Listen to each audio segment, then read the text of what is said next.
Welcome boys. In this video we're going to be replacing the thermostat and housing in our 2003 Dodge Dakota with the 4.7 V8.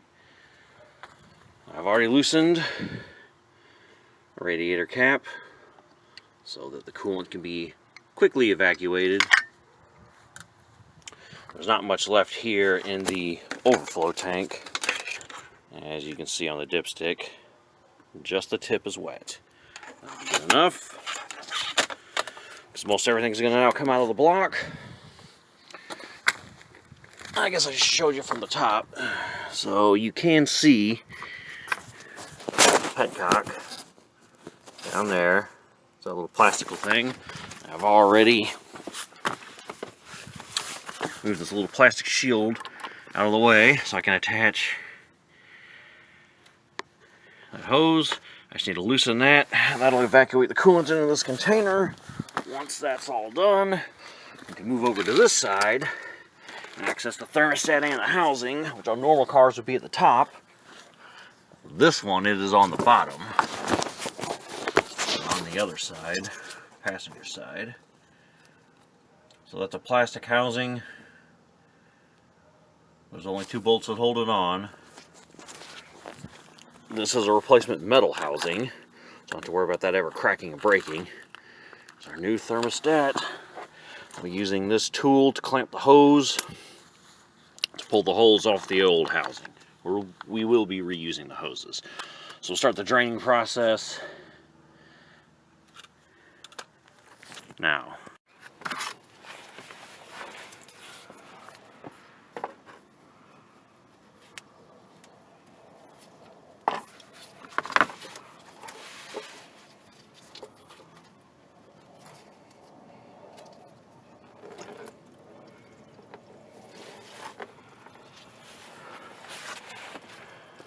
Alright, that's leaking and doing its thing. Once it gets done, I'll go ahead and start taking loose the housing. And 8mm is what you will need to get to the housing. And you can get to the top one from the top. So I already have the ratchet and the extension. I'm just using a long 8mm socket. I don't need the extension, I don't think. But you could put an extension on there if you feel like you need more room in here to work with. And then on the bottom you can get to it without having to lean over. You can just lay down and get to it on the bottom. So I'll pull that off first, and then I will use the tool I have to loosen the hose clamp and then pull it off. Alright, it's pretty much a drizzle on that side out of the radiator, so we secured the petcock. So there's a little bit left in here, and then a gallon we pulled out. So we know so far we need to replace slightly more than a gallon.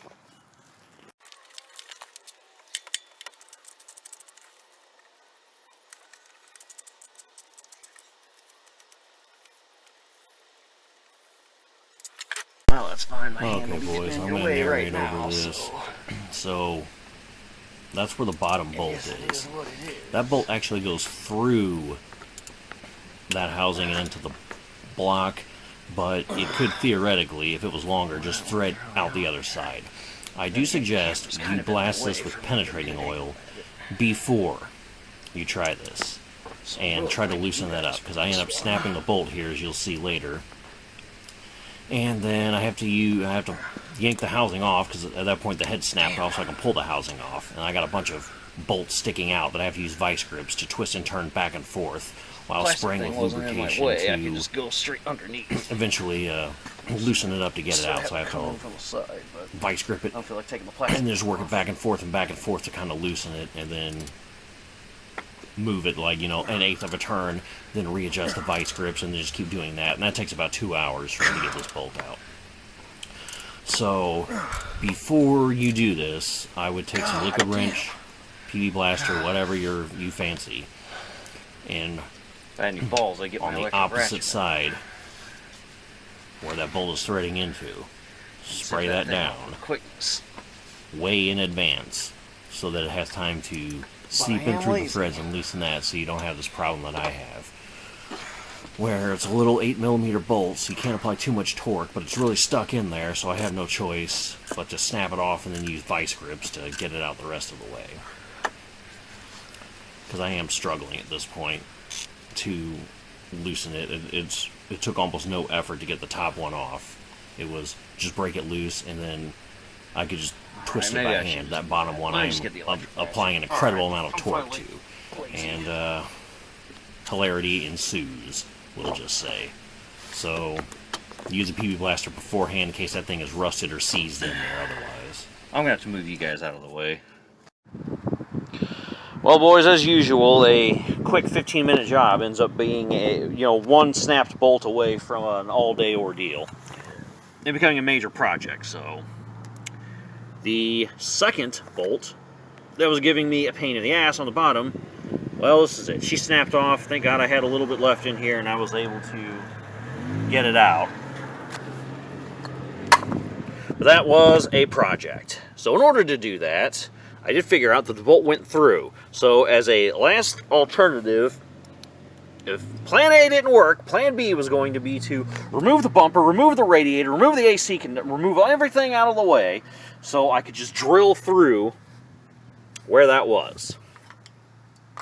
But since we had some sticking out, we liquid wrenched the backside, the front side, we killed it with fire, we used this guy, which I highly recommend, these Bremen pliers, got from Harbor Freight, and we got a little deal on the back, so once you clamp down as tight as you can use your 1/4-inch drive and clamp it on a little tighter. And then in order to get that out,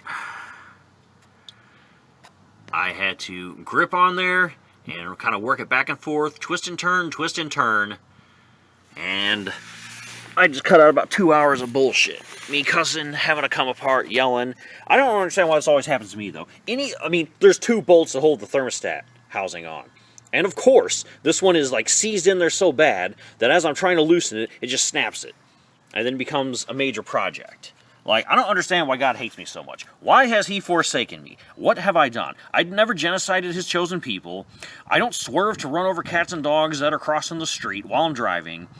I don't shoot birds that crap on my car with pellet guns. I don't do anything to any of God's creatures, and yet this is how he treats me all the time. I swear to God, I don't know what to do anymore. All right, now that that's solved, we're going to clean up the mating surface now. I still have to get the plastic deal off, so once I get that housing off, clean up that mating surface, we will finally put the new thermostat in. Put the new housing on. Hopefully by then Katie is back with the replacement bolt, and then we can finish this project. Okay, boys, we're just waiting for Katie to return with the bolt. She says she found one that's in 10mm, but the thread pitch is the same. We'll see when it gets here. Old one's out. If we look, new one's the same. We've got a little notch up there, that divot there. Same with on the plastical one. So the new thermostat, 91 degrees Celsius, whatever the hell that is in degrees Fahrenheit. The old one said 195 Fahrenheit on it. But it comes with its little O-ring, so you just want to make sure that our little air bleeder deal, bypass, valve, whatever you want to call this thing, goes up in that notch there. We'll fix this first to make sure those nuts, or those bolts she got us work. Then we'll heavily anti-seize them as well, and then we will slide the hose on with some silicone grease, and then refill it, and then we'll be done. Alright, now it's almost dark out. Katie's finally back, because women need to go to the doctor every other week for some reason. Meanwhile, Obama was like, why do we need to, women shouldn't have to pay more for their health and care premiums than men? Well, they're the ones going to the doctor every day. You know, nobody cares about the men having to pay more for car insurance, though. Anyway, so here we go. I had to put a washer on it. It's a 10mm, and I had to cut it because she got one that was way too damn long. But now that we've grinded it down, so it's kind of sort of the same length. It's 10 mil instead of an 8, but the same thread pitch. So this will go on the bottom where the old one was. That'll go on, this original one will go on the top. We're going to use our anti-seize. It's starting to drizzle, so I guess I'll just come back when we're all done here. We don't have time to film this. Okay, boys, and that is it. We have the 1 full gallon over here, about half a gallon here, and that's from the petcock side, and then everything else that came out of the block on this side. To show you, we do have the new metal thermostat housing in. Thermostat's in, 2 bolsters. I'm sure there's a torque spec. I just went snug. Hose is clamped back on. Petcock is secured. So we're just going to pour our 50-50 mix down in here until it's full, and then put whatever else needs to go in there. So you're looking at about 2 gallons. So I bought 1 gallon of concentrated antifreeze, 1 gallon of distilled water. I'll be able to mix them both for a combined 2 gallons of 50-50 mix. So that's it. That's how you replace thermostat housing and thermostat, in this case upgrading. But was it really worth it considering how long this took?